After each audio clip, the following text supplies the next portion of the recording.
Does rejection always happen in lung transplants? No, not always, but it is very, very common, extremely common. I got my transplant at 1.5, which is very young. The average shelf life of a double lung transplant is 5 to 10 years.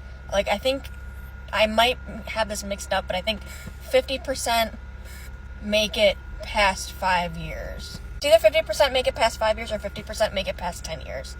And this is because rejection is extremely common in lung transplants, but also lung transplants are the most, or at least like high up there on the most difficult transplant and like the most hard to recover from, and just so many complications are possible. Also, a lot of transplant patients get their transplants older, like later in life, like after they're 50, 60, even 70.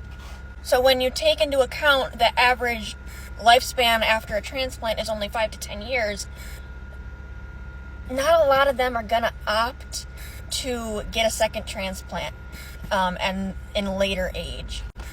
Now for me, I got my transplant at 1.5, so I was basically always told growing up that I will more than likely need a second transplant because I would hopefully live past 5 to 10 years. I did. I lived past 25 years now. So knowing that I still would have a lot of life to live, even if, let's say, my transplant started to fail at the average amount of time, 5 to 10 years, it was always told to me that I would probably need a second transplant.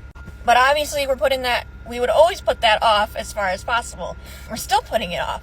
I am in evaluation for a second one, but I'm just kind of being followed right now. We're not jumping to have me put on the list just yet. We're just following me very closely so that when the time comes, I can go on immediately.